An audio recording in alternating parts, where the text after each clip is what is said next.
Amém. Boa noite, graça e paz. Louvado seja o nome do nosso Senhor Jesus Cristo.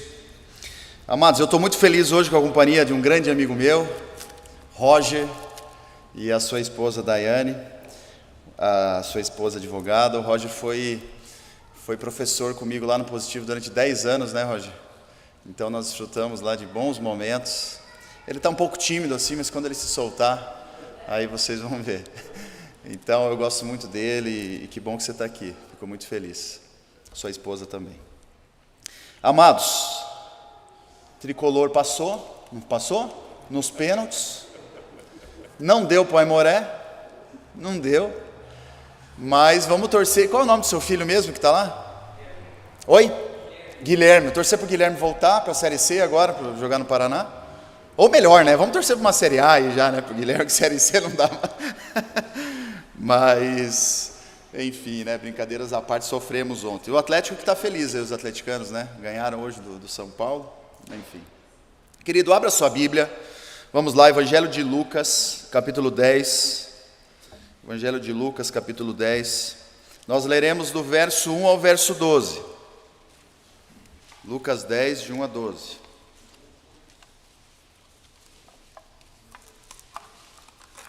Você sabe que eu estou educando os meus filhos a serem coxa branca, né? Eu sou paranista, sofredor. Eu falei, ó, eu não posso mudar de time, não muda de time. A pessoa não muda de time, não tem como, né? Se você for para Bahia, você vai torcer para o Paraná. Se você for para... não tem como. Mas os meus filhos não vão passar por isso, não. Se bem que o coxa não está lá essas coisas também, né, Edmilson? Lucas capítulo 10, o verso 1 ao verso 12, diz assim: Depois disso, o Senhor designou outros 70 e os enviou de 2 em 2 para que precedessem em cada cidade e lugar onde ele estava para ir. E lhes fez a seguinte advertência: a seara é grande, mas os trabalhadores são poucos. Rogai, pois, ao Senhor da seara que mande trabalhadores para a sua seara. Ide, eis que eu vos envio como cordeiros para o meio de lobos. Não leveis bolsa, nem alforge, nem sandálias, e a ninguém saudeis pelo caminho. Ao entrares numa casa, dizei antes de tudo: paz seja nessa casa. Se houver ali um filho da paz, repousará sobre ele a vossa paz. Se não houver, ela voltará sobre vós. Permanecei na mesma casa, comendo e bebendo do que eles tiverem, porque digno é o trabalhador do seu salário. Não andeis a mudar de casa em casa.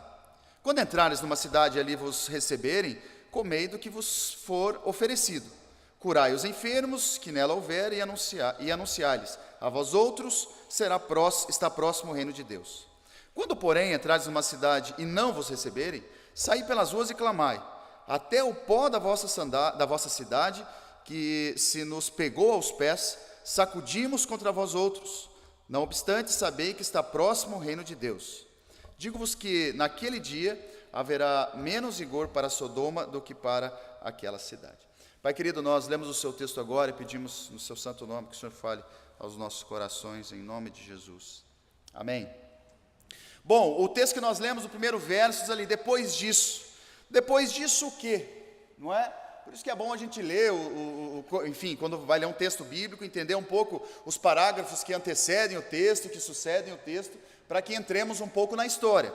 Jesus havia acabado de colocar à prova aqueles que queriam segui-los. O verso 58 diz assim: Mas Jesus respondeu: as raposas têm os seus covis, e as aves do céu ninhos, mas o Filho do Homem não tem onde reclinar a cabeça.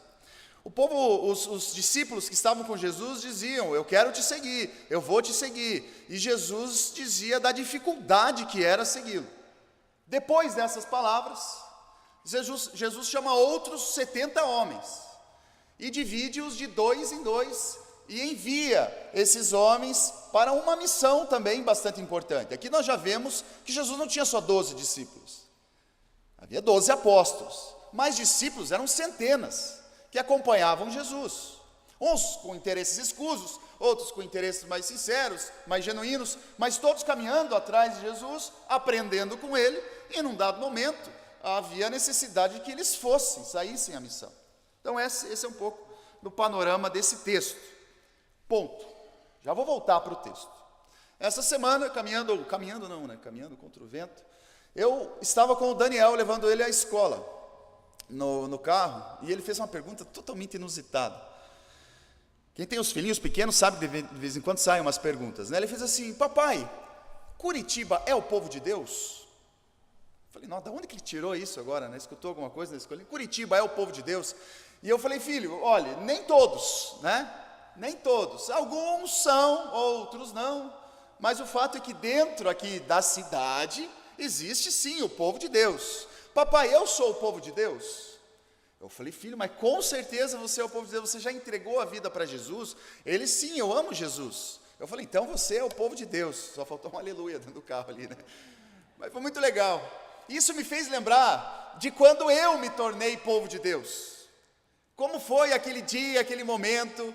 Eu não vim de um lar cristão, evidentemente, né? Não sei se conhecem a minha história ou não, mas eu não vim do lar cristão.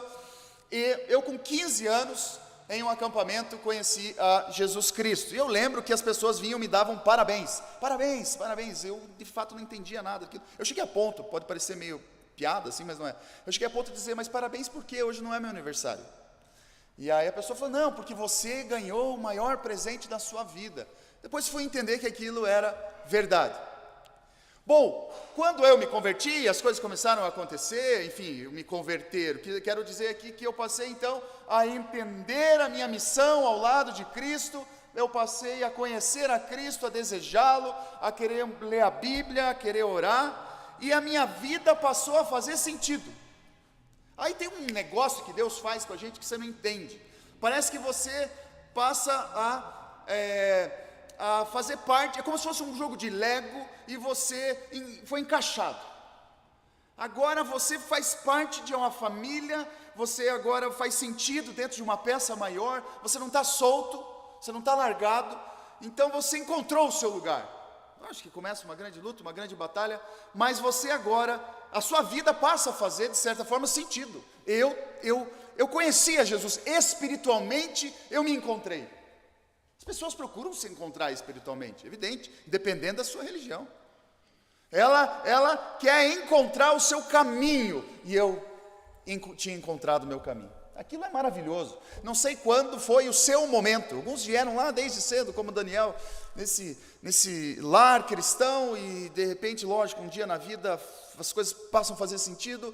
Vem aqui, faz a sua profissão de fé. Olha, eu reconheço que é Jesus, eu quero Jesus na minha vida. Outros adultos encontraram esse momento, mas esse momento foi tão legal, foi tão maravilhoso, que você foi preenchido. E quando a vida começa assim com Deus, nessa nova história, parece que tudo dá certo. Tem até uma máxima que diz assim: você quer que a sua oração seja respondida, peça para um novo convertido. Porque Deus responde tudo que é oração de novo convertido, né? Porque aquele momento em que Deus abraçou aquela pessoa, Deus te abraçou, e a vida é bacana, você agora está bem, mas parece que o tempo vai passando, e tudo aquele amor imenso que você tinha e que você sentiu, vai ficando pelo caminho. Por isso que a Bíblia diz que um grande desafio do crente é manter o seu primeiro amor, é manter aquela chama acesa, aquele momento em que você reconheceu que era povo de Deus, que você encontrou com Cristo e o teu coração ardeu. Aquele momento precisa perdurar, precisa ser para sempre. Você precisa sempre ter amor, paixão por Jesus Cristo. Você precisa. Mas como é que faz isso? Como é que faz isso? É um botão? Porque às vezes a vida real não é assim. Eu acordo desanimado, tem dia que eu nem lembro de orar, eu faço tanta coisa, mas no fundo eu sei: Jesus, eu te amo. Mas existem no meio dessa caminhada, portanto, os ladrões da fé. A gente sabe a teoria, a gente sabe que a gente tem que manter essa chama acesa, mas parece que não é tão fácil assim. A nossa fé, ela é tentada, e aquela fé que devia estar acesa, daqui a pouco parece que se apaga, e a vida então, de fato, é um grande desafio manter-se ao lado de Jesus Cristo, cheio de energia. Bom, esses ladrões da fé, eles podem ser pecados. A Bíblia fala que nós somos tentados segundo a nossa própria cobiça. Não é assim? Esses são os primeiros desafios que nós encontramos depois que nos convertemos. Cada um de nós, o apóstolo Tiago diz que cada um de nós tem os seus próprios desejos. Você tem, talvez aquele que sempre teve problema com dinheiro, e agora ele mesmo ao lado de Jesus Cristo passa a ser tentado segundo a sua cobiça. Ou seja, é o dinheiro que ainda bate a porta querendo tentá-lo, de diversas maneiras. Dinheiro é ruim ou não? É bom demais. Se você acha que o dinheiro é ruim, dá o seu para mim e seja feliz, né? Não é ruim. O problema é o que? É o amor ao dinheiro. Esse apego, essa coisa que nos leva o tempo inteiro a pensar nisso, Bom, a cobiça talvez seja aquele que sempre teve problema com pornografia, e aí mesmo depois que conheceu a Jesus Cristo, agora passa a ser tentado segundo a sua cobiça. A traição talvez agora, porque uma coisa vai levando a outra. Então esses pecados, eles podem roubar de fato a nossa energia, a nossa fé, esfriando a chama que deveria estar sempre acesa. Bom, mas apesar da cobiça ou das tentações individuais, existem algumas que são coletivas. Cada um é tentado dentro da sua própria cobiça, ou seja, eu tenho as minhas tentações que talvez você não tenha. Eu tenho os meus desafios que você não tem, mas alguns desafios, alguns ladrões são comuns. E é sobre eles que eu quero falar, que estão dentro do nosso texto. Advertências que Jesus dá àqueles que sairiam à vida. Esses 70 que agora começariam a caminhar para viver a sua vida com Deus, e que precisavam prestar atenção em alguns pontos, para que não tivessem a sua fé esfriada, esvainecida no meio desse caminho. Nem sei se essa palavra serviu, mas eu usei. Bom, o fato é que, quais são esses ladrões? Abra a sua Bíblia, ou já está aberta, no verso 4. Olha que interessante, Jesus diz assim, só um parênteses sobre isso, sobre essa introdução. Fica aqui uma sugestão para quem ainda não leu o livro O Peregrino, John Bunyan, o inglês. Esse livro é do século 17. É o livro mais publicado depois da Bíblia. A Bíblia é o livro mais publicado até hoje na história. E esse O Peregrino não é livro, eu não falo agora de livro evangélico, cristão, eu falo de livro no geral. É o segundo livro no mundo mais publicado, O Peregrino, John Bunyan. E ele fala justamente sobre a caminhada do cristão, dos personagens que ele vai encontrando no meio do caminho. É incrível, fica a dica, que vão tentando roubar a sua fé. Bom, agora Jesus então dá alguns conselhos para esses que iam viver, iam caminhar. Veja que no verso 13 ele diz: ide, vai. Esse ide provavelmente aqui ainda está no gerúndio, ou seja, indo, ou no caminho, quando você estiver, aonde você for. Verso 4: não leveis bolsa nem alforge, nem sandálias, e a ninguém saudeis pelo caminho. Fico aqui no primeiro ponto e vírgula ali: não leveis bolsa, nem alforge e nem sandália. Amados, Jesus olha para esses discípulos assim: larguem tudo, não levem nada, não levem um alforje para vocês guardarem os seus pertences, não levem a bolsa, não levem nada, caminhem pela fé. Misericórdia. A gente passa a vida querendo acumular, a gente passa a vida querendo aquela segurança, a gente passa a vida querendo aquele dinheirinho no bolso que diz assim: é o dinheiro da dignidade. Como assim dinheiro da dignidade? Tudo pode acontecer, mas pelo menos se der tudo errado, eu tenho esse dinheirinho que vai me ajudar. Não tem gente que pensa assim? Eu tenho meu dinheirinho guardado. O dinheirinho da dignidade é aquele dinheirinho que você pode chegar para o teu patrão e dizer assim: quer saber, eu não fico mais aqui, porque eu tenho meu dinheirinho da dignidade. Não é? A gente passa a caminhada querendo guardar para que em um dado momento a gente diga assim: pronto, agora pode acontecer, a vida, eu já vivi a vida, está tudo bem, porque agora eu posso me manter, eu estou seguro. Louco, essa noite pedirão a sua alma, e o que tens preparado, para quem será? Essa lição Jesus dá aos discípulos, a esses 70 homens que queriam caminhar: não levem absolutamente nada. Jesus estava querendo dizer: confie em mim. O primeiro ladrão aqui da fé é a insegurança financeira, a insegurança do sustento. E eu quero lhe dizer uma coisa aqui de boca aberta, com toda clareza: nunca faltará pão para o justo. Nunca.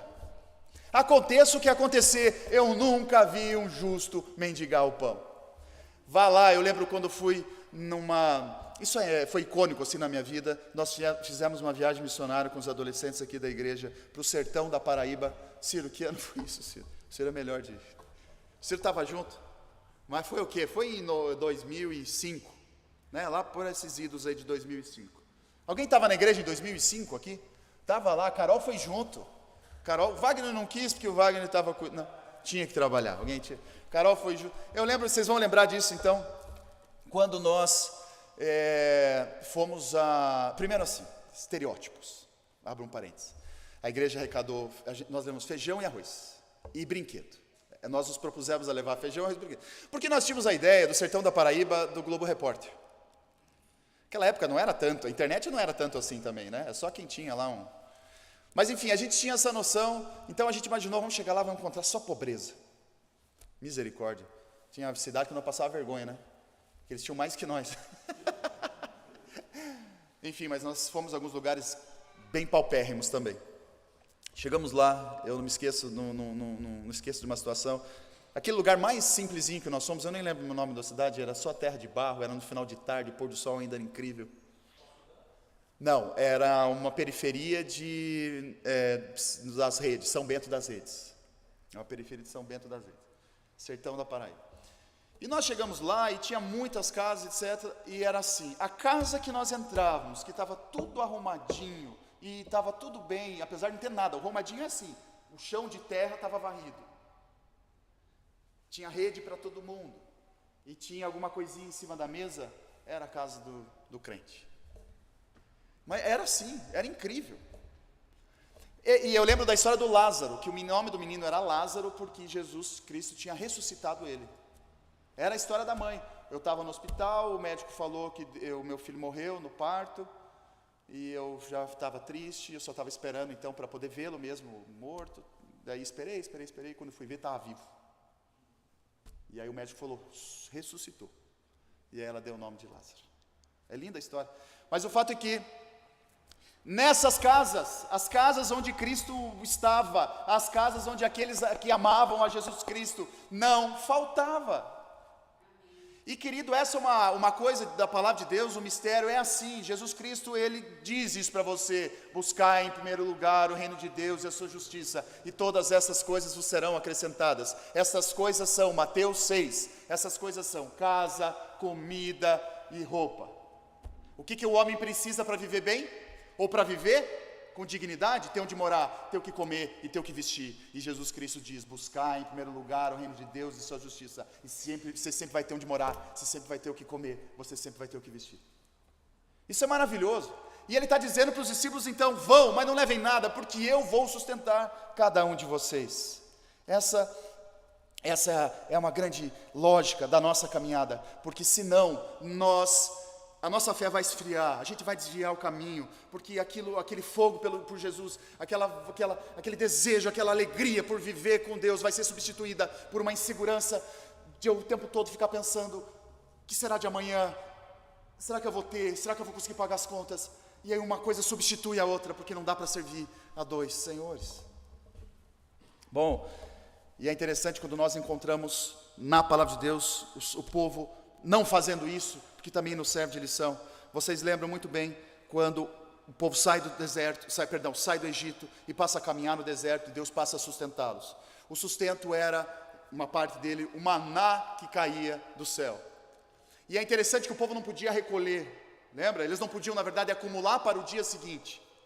Todas as vezes que o maná era uma espécie de farinha, fazia-se pão, o alimento, tinha o sabor de mel, era uma coisa que era gostosa e que vinha do céu. Então, no meio do deserto não tinha nada, eles precisavam comer. Então, a Bíblia diz que Deus sustentava esse povo pela manhã, quando no chão encontrava-se isso que podia ser recolhido. E o povo, então, no início recolhia e pensava assim, vamos guardar para amanhã, porque vamos aproveitar, a gente já está aqui. Tudo que eles guardavam para o dia seguinte, estragava. Tinha um dia só que não estragava, que era quando eles guardavam de sexta para o sábado. E aí eles guardavam para 2 dias, mas depois já tinha que começar a recolher. Porque Deus queria que eles olhassem no dia seguinte, ou sentassem, pensassem no dia seguinte, amanhã Deus proverá. Amanhã Deus proverá. O que será de amanhã? Não interessa, amanhã vai ter. Amanhã eu vou sair e vai estar lá. Amanhã Deus proverá. Mas o tempo foi passando. E em um dado momento o povo fala algo que para mim é muito difícil, assim, é muito triste de ver. Neemias capítulo 21, verso 4 e 5 diz assim: Então os israelitas partiram do Monte Or pelo caminho do Mar Vermelho, que vai até o Golfo de Acaba, para dar a volta em redor da região de Edom. Entretanto, durante a jornada, o povo perdeu a paciência mais uma vez, e passou a murmurar contra Deus mediante suas reclamações a Moisés. Reclamava para Moisés reclamar para Deus. E o povo se queixava exclamando: Por que nos fizesse subir do Egito para morrermos nesse deserto? Pois não há nem pão nem água. Estamos enfastiados desse alimento miserável. Nós não aguentamos mais comer isso. Nós estamos enjoados disso que Jesus dá para nós. Parece a gente. Deus vai, Deus dá. Deus deu. A barriga está cheia, mas a gente olha para frente e fala assim: só isso, eu quero mais. Só isso, Deus, a barriga está cheia, mas a gente olha para frente, a gente quer um mais, e depois é mais, e nunca satisfaz. Deus vai te dar mais amanhã, amado, mas amanhã você vai querer outra coisa, e você vai viver a vida inteira tentando preencher o teu coração com algo que nunca vai chegar. O amanhã, basta a cada dia o próprio mal. Amanhã Deus proverá, e seja satisfeito com aquilo que Deus te deu. Seja satisfeito, é um desafio, falo isso para mim também, querido, e falo para você: sejamos satisfeitos com aquilo que Deus nos deu. A gente quer mais, tudo bem, mas que não nos roube a gratidão por aquilo que nós já temos. Obrigado, Pai, porque se eu olhar para a minha vida hoje, eu tenho tudo que eu preciso, e quem sabe até está sobrando. Seja benção dessa maneira na vida das pessoas que te cercam.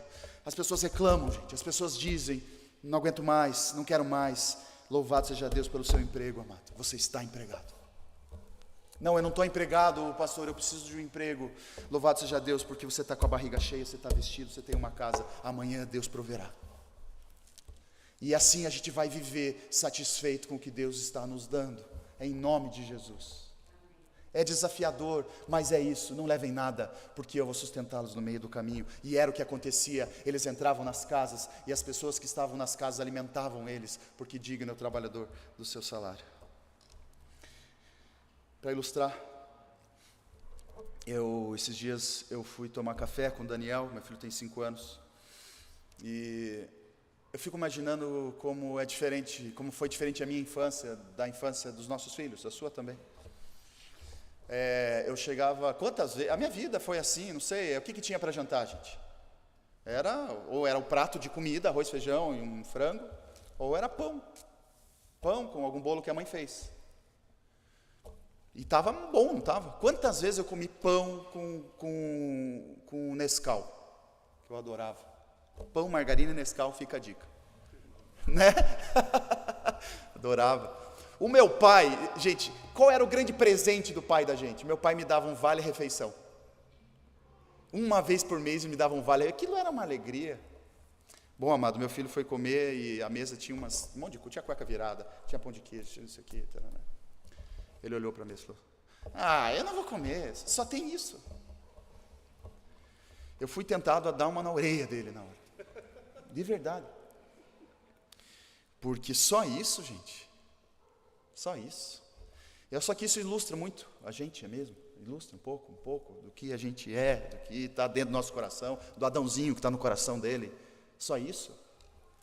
Só isso. Olha para tudo que é. Olha para tudo que é. Sua vida é só isso? Hoje pela manhã, vocês vão me achar muito atleta, mas hoje às 7 horas da manhã eu fiz alongamento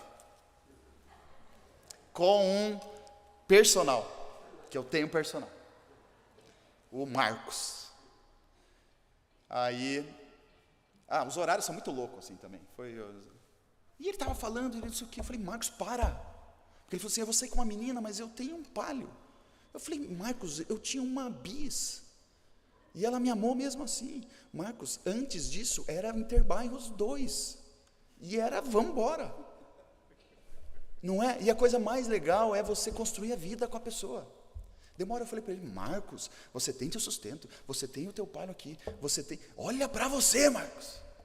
Ele falou, é verdade. Não é? Porque a gente vai assim, só tem isso, só tem isso, olha para tudo. Era isso que Jesus Cristo. E é um exercício que eu proponho a você, meu irmão. Glória a Deus pela sua vida. Glória a Deus. Glória a Deus. Olha para tudo. Abre o teu armário, tem roupa sobrando lá. A tua mulher já falou para você juntar e dar as coisas. Não tem como, né, se desfazer daquela jaqueta de 1997, né? Que não serve mais. Nossa, eu tenho umas lá, que misericórdia. Tem umas que você de estimação. E quando some, que você desconfia, não é possível, ela não ia fazer isso, né? Mas é assim. Olha agora o verso 6, 10 e 11. Verso 6, 10 e 11. Se houver ali um filho da paz, repousará sobre ele a vossa paz. Se não houver, ela voltará sobre vós. Isso é maravilhoso, né? É tipo, vou paz para você, mas se não der, volta em dobro para mim. Mas aí é o verso 10 e 11. Quando, porém, entrares numa cidade e não vos receberem, saí pelas ruas e clamai. Até o pó da vossa cidade que se nos pegou aos pés, sacudimos contra vós outros. Não obstante, sabei que está próximo o reino de Deus. Amados, outro ladrão da nossa fé. É uma máxima do mundo, né? Tentar agradar a todos. Você vai sofrer na sua caminhada com Deus se você ficar preocupado com a oposição. Você vai sofrer na sua caminhada, na sua vida profissional, que também é uma vida com Deus, se você ficar preocupado em agradar todo mundo, em ficar o tempo todo pensando, será que estão gostando do que eu estou fazendo? Será que é isso que eu tenho que falar? Não vai dar certo, meu querido. Eu vou falar uma coisa para você, você vai encontrar poucos amigos na vida, os inimigos são mais do que os amigos. Às vezes não é inimigo, que nem aqueles personagens de novela, né? Sei lá o nome, ainda bem que eu não lembro. Que nem, enfim, mas são pessoas que pelo caminho vão nos prejudicando.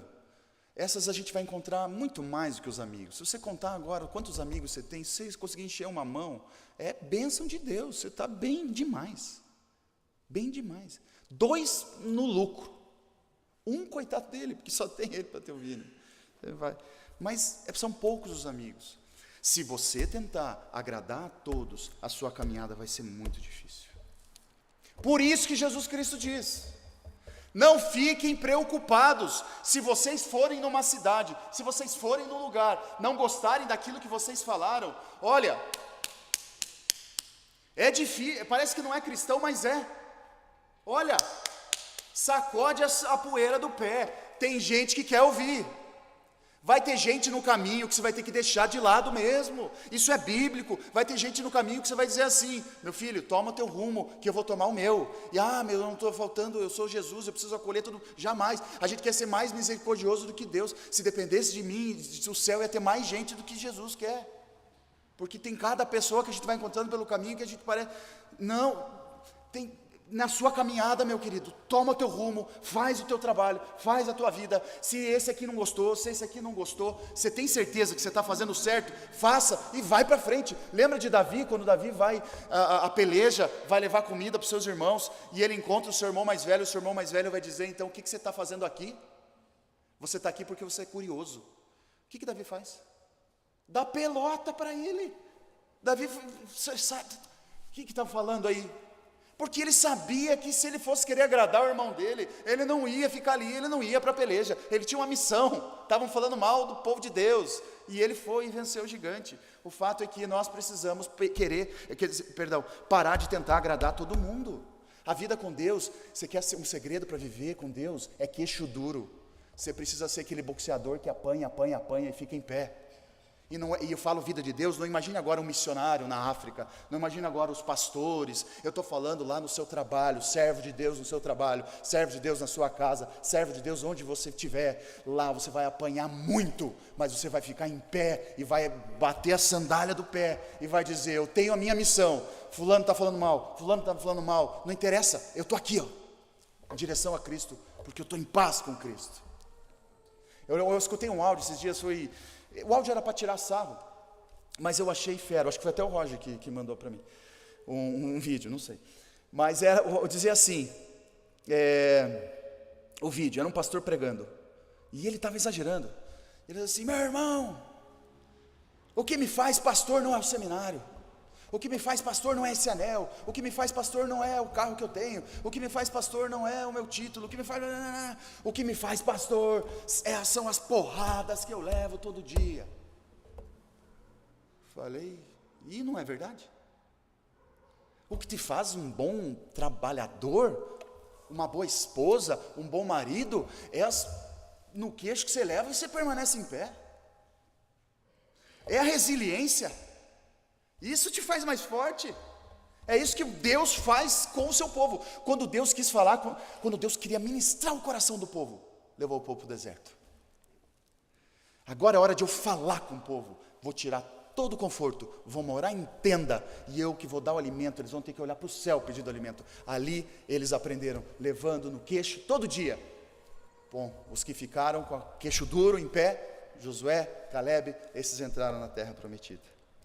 Mas é isso, se tentarmos agradar a todos, a gente vai sofrer. E Deus honra demais. Deus honra demais. Liguei para o César esses dias, um colega meu, e ele falou: Ricardo, eu estou no meio de uma oração aqui, se você puder ligar depois. Eu falei: tá bom, eu liguei depois. Aí ele falou assim: estava orando com a minha filha. A minha filha tem 8 anos, e na escola dela, ela é meio perseguida lá, porque ela defende os princípios cristãos, e todos os amiguinhos pararam de falar com ela. 8 anos de idade. Se todos os meus amigos pararem de falar comigo, já é o normal, já. Agora, para uma criança de 8 anos, os amiguinhos da sala, ela está destruída. E eles oravam muito, ele é bem firme assim com a família de oração, então eles oravam muito. E naquele dia que ele estava orando com ela, eles estavam glorificando a Deus. Ele falou assim: Ricardo, houve um mover na sala da minha filha, as crianças foram pedir desculpa para ela, dizendo que elas estavam erradas, e que ela era uma boa amiguinha. Oraram juntos, glorificando a Deus. Não é maravilhoso isso? Ela com 8 anos decidiu que ela precisava defender os princípios corretos. Foi honrada. Eu tenho 40 anos e às vezes eu ainda tenho dúvida se eu devo. Dúvida não, eu tenho certeza que eu devo defender, mas não me vejo defendendo. É assim, é um desafio diário. E Jesus Cristo fala: sabe o que vai roubar tua fé? É essa vontade que você tem de que numa roda de conversa, querer sair tudo bem. Ah não, vamos manter a amizade e não se posicionar. Querer agradar todo mundo. Isso vai nos dando um sentimento aí de... Bom, mas a gente encontra o segundo, não encontra? Jesus Cristo mandou de 2 em 2, era meio para se ajudar, né? Ó, vão de 2 em 2, porque eu já sei que vai ser difícil, hein? Então vão de 2 em 2, Josué e Caleb, Moisés e Josué, Paulo e Barnabé, Arão e Moisés, 2 em 2. Você tem a pessoa, sem dúvida nenhuma, e pode ser a sua esposa, que caminha com você e faz a vida então um pouco mais fácil. Por fim, verso 4b: não leveis bolsa, nem alforje, nem sandálias, e a ninguém saudeis pelo caminho. Esse Jesus era curitibano. Não cumprimente ninguém pelo caminho. Esse é o versículo que o curitibano mais gosta, né? Meu amado. Quem vai para fora, quem é de fora aqui? Sentiram? Nossa, todo mundo de fora aqui nessa igreja, misericórdia. Quem sentiu isso quando chegou? Curitibano conversa pouco? Conversa pouco, né? Bom dia por quê? Brincadeira. Você sabe que lá no Tarumã, quando eu estava lá, aconteceu uma história engraçada. Eu sou ruim demais para nome. Marilene, uma carioca que tinha lá, ela contando que: Ricardo, aconteceu uma coisa tão legal comigo, porque a minha vizinha nunca me cumprimentava. Eu dava oi para ela no elevador e ela ficava quieta. E um dia, por coisas do destino, ela bateu na minha porta. Ela era vizinha de... Irmã, você tem açúcar? Daí a Marilda lá, esqueci o nome, falou assim: você fala? Eu achei demais. Ela é despojada, mas viraram amigas e tal, né? Mas é um pouco isso, né? Olha que maluco que Jesus Cristo fala. Não cumprimente ninguém. Por quê? Porque o cumprimento naquela época era cerimonioso. Você passava por alguém no meio do caminho, era aqui, era lá, era aqui, tinha uns que chegavam, colocavam a mão aqui, demorava. Esse conselho, ele combina com o que está lá no capítulo 9, ali do verso 57 ao verso 62, quando Jesus Cristo, por exemplo, no verso 60, mas Jesus insistiu, deixe os mortos sepultar os seus próprios mortos, tu, porém, vai e prega o reino de Deus. Como assim? Eu não posso ir sepultar o meu pai? Jesus Cristo estava dizendo, olha, o seu pai está doente, talvez fosse o caso, ainda não havia morrido, e você está querendo então, ao invés de ir para a sua missão, voltar para casa e ficar ainda esse tempo lá? Não perca tempo, deixa que eu cuido do seu pai, deixa que vai dar tudo certo, toma o teu rumo, vai, não se distraia.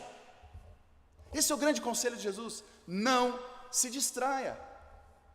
Então nessa caminhada, o outro ladrão da nossa fé, que faz com que o nosso amor vá se esfriando, que aquele sentimento que eu tinha lá quando eu me converti, que agora minha vida é para Jesus, agora é só a peça de Lego que encontrou o seu encaixe, aquilo vai esfriando porque eu vou me distraindo. E tem tanta coisa que tenta me distrair, amado, tanta coisa. Eu sou distraído pelos meus prazeres da vida, eu sou distraído pelo meu trabalho muitas vezes. Tudo aquilo que passa a ser o grande foco da minha vida é distração. Eu posso continuar trabalhando e devo, eu vou ganhar o dinheiro lá para casa, eu vou continuar me divertindo e tal, mas se eu deixar com que isso seja o Deus da minha vida, vai estar errado. Está errado. Você não trabalha para ganhar o seu dinheiro, você ganha o seu dinheiro por consequência. Você trabalha para ser uma boa pessoa lá no seu emprego, para você abençoar vidas. Quantas pessoas vão cruzar pelo seu caminho lá onde você está, e você vai poder levar uma palavra de esperança para elas? A pessoa vai sair melhor do que entrou. Vai ser bom demais. Essa é a sua missão. Amado, paz seja nessa casa. Isso é normal, ele fala isso, diga lá, paz seja na sua casa, mas não se desgastem, se distraindo com esses cumprimentos daquilo que vai tirar o foco de vocês. Em cima disso, uma das partes que eu mais gosto desse texto é o final, lá a partir do verso 17, que combina com esse conselho. Olha que legal, verso 17 do capítulo 10. Então, regressaram os 70, eles voltaram, possuídos de alegria, eles estavam felizes demais com tudo que aconteceu, dizendo, Senhor, os próprios demônios se nos submetem pelo teu nome. A gente andava e a gente falava do Senhor, as pessoas que tinham espírito ruim, o espírito saía. Mas ele lhe disse, eu via Satanás caindo do céu como um relâmpago. Ou seja, vocês acham que isso que vocês estão dizendo me surpreende? Eu vi Satanás caindo do céu como um relâmpago. Isso que vocês estão falando para mim é fichinha.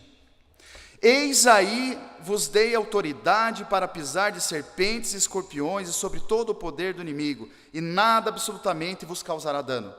Não obstante, alegrai-vos não porque os espíritos se submetem, e sim porque o vosso nome está arrolado nos céus. É como se o gol fosse mais importante do que o resultado da partida. Eu gosto muito, sabe aquela entrevista que o jogador dá no final do jogo? O que você achou? Você arrebentou hoje? Tá? Eu disse, não, tudo bem, o mais importante é que o nosso time ganhou. É verdade. Porque senão o gol seria só para ele, não ia fazer sentido, o time perdeu, ele fez o gol. O importante é que o time ganhou. É como se o meio fosse mais importante do que o fim. Jesus Cristo está dizendo aqui para nós, não se distraiam. Isso tudo que está acontecendo na sua vida, que está te fazendo bem, ou que ainda fará, enfim, ou seja, ou até o que está de ruim, isso não é o fim. O fim, você deve se alegrar, porque o seu nome está arrolado nos céus. Isso é demais.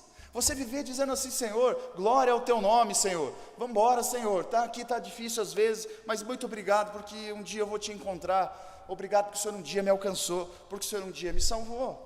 É o fim sendo mais importante do que o meio, e o fim é o encontro com Ele. Por isso que Jeremias fala, quero trazer à memória aquilo que me dá esperança. É isso que nos dá esperança. Meu querido, isso é uma didática importante da nossa vida. Está difícil, está complicado, poxa, vai valer a pena. Pensa na recompensa.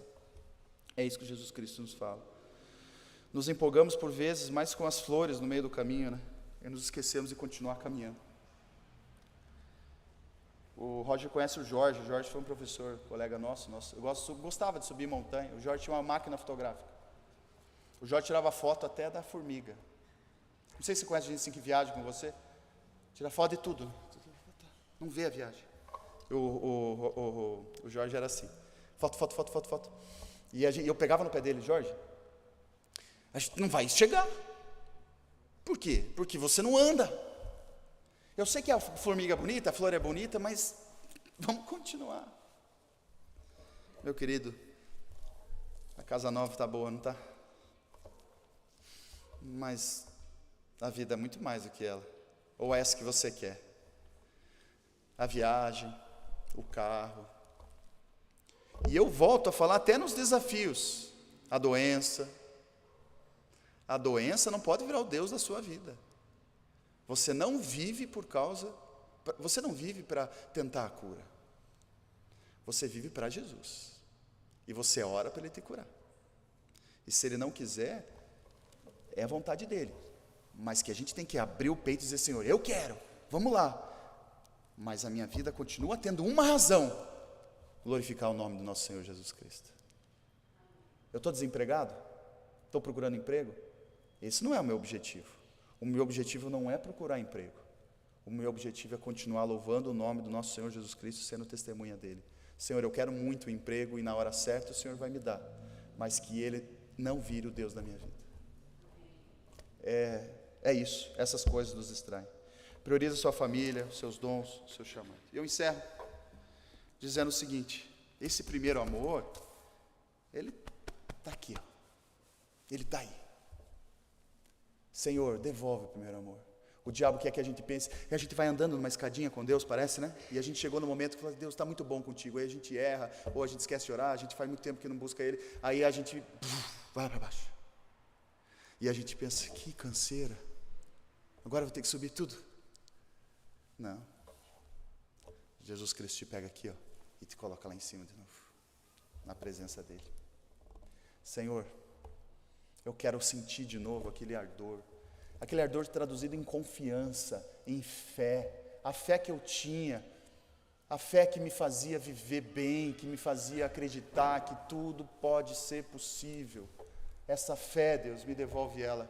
E se é a insegurança, essa incerteza do que eu vou ter para comer, se são essa vontade que eu tenho de tentar agradar os outros, e eu me vejo às vezes perdido nesse negócio, será que é isso? Não, Deus, eu quero focar aqui no Senhor. E como ele termina no final, que nada nos distraia, não cumprimenteis ninguém, não porque as pessoas não eram merecedoras de cumprimento, mas porque, joia, mas eu vou para lá, nada vai me parar, em nome de Jesus, amém? Eu quero, antes de orar, dizer isso como uma palavra de Deus para a sua vida. Deus vai suprir todas as suas necessidades. Todas. Foque naquilo que merece, nas pessoas que merecem. Se aproxime das pessoas que merecem aproximação. Isso é bíblico. Pare de se preocupar ou pare de se desgastar com quem não merece a sua atenção. Nem Jesus Cristo fazia isso. Bom, aproveite o pouco tempo que você tem com aquilo que realmente importa, porque pode ser amanhã, pode ser daqui a 50 anos, mas um dia o tempo vai chegar.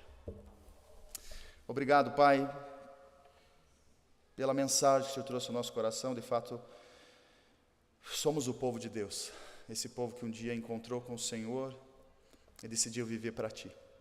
No meio desse caminho, muitas coisas vão nos distraindo, a gente vai deixando a fé esfriar. E Deus, talvez esses pontos que foram colocados, essa insegurança, essa vontade de agradar a todos, não sei. Mas de uma coisa eu tenho certeza: o Senhor é capaz de nos devolver esse primeiro amor, esse fogo, essa paixão, e nos dá a certeza plena de que o Senhor nunca vai nos abandonar. Nós somos carregados no seu colo. Tudo o que precisamos para viver, o Senhor nos dará. E até mais. Nos faz pessoas gratas por aquilo que somos e já temos. Em nome de Jesus. Amém.